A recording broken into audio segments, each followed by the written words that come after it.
যিনি হিন্দুত্ববাদের উগ্রতার বিরুদ্ধে কথা বলেছেন, তাকে গুম করা হয়েছে, পাওয়া গিয়েছে পঞ্চগড়ে, আপনার শুনেছেন, মিডিয়াতে জেনেছেন। তাদের কত বড় দুঃসাহস চিন্তা করা যায়।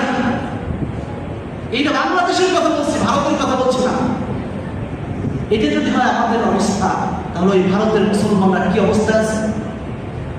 প্রায় প্রায় যখন তখন বিনা উস্কানিতে তাদের উপর আক্রমণ করা হয়। ঘর বাড়ি আগুন জ্বালিয়ে দেওয়া মুসলমান মা বোনদেরকে দর্শন করছে উগ্রবাদী হিন্দুরা, মসজিদ মাদ্রাসা ভেঙে ফেলছে, যা মনে যাচ্ছে তাই করছে। কিন্তু আমার দেশে কি দেখছি, বিশেষ করে ওলামায়ে হকদেরকে টার্গেট করেছে, মসজিদ ইমাম খতিবদেরকে তারা টার্গেট করেছে, বিভিন্নভাবে তাদের এই টার্গেট বাস্তবায়ন করার তারা চেষ্টা করছে। জন্য প্রিয় হাজরিন, মুসিবতের জামানা, ফিতনার জামানা। আমার রাসূল যা বলে গিয়েছেন তা তো হবেই। ইহুদিবাদের কথা আমার রাসূল যেভাবে হাদিসের মধ্যে বলে গিয়েছেন, হিন্দুত্ববাদের কথাও আমার রাসূল ওইভাবে হাদিসের মধ্যে বলে গিয়েছেন। গাজওয়াতুল হিন্দের কথা বলেছেন, কয়েকটা হাদিস, বিশেষ করে 2টা হাদিস, বিশুদ্ধ হাদিসে এই গাজওয়াতুল হিন্দের কথা এসেছে। হিন্দ মানে হলো হিন্দুস্তান, মুসলমানদের সাথে একটা ফাইট হবে, সেদিকে আগাচ্ছে।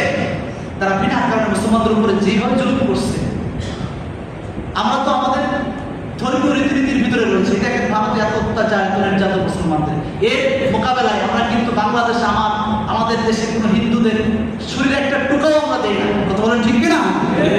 ইসলামের শিক্ষার মধ্যে আমরা রয়েছি, কিন্তু এটাকে তারা দুর্বলতা মনে করেছে, সুযোগ মনে করে আমাদের দেশে থেকে আমাদের কাজের উপরে বসে আমাদের ভাইদের উপরে টার্গেট করছে। এজন্য প্রিয় ভাইরা, সচেতন থাকতে হবে।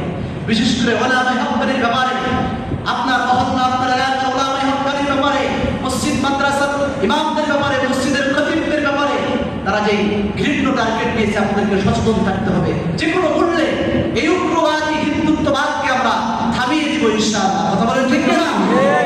আল্লাহ সুবহানাহু ওয়া তাআলা যেন আমাদেরকে আখিরাতের সেই জবাবদিহিতার কথা মাথায় রেখে জিক্রুল্লাহ দ্বারা আমাদের জীবন জিন্দেগিটাকে পরিচালনা করা তৌফিক দান করেন। সকলে বলে আমিন। আসসালামু আলাইকুম।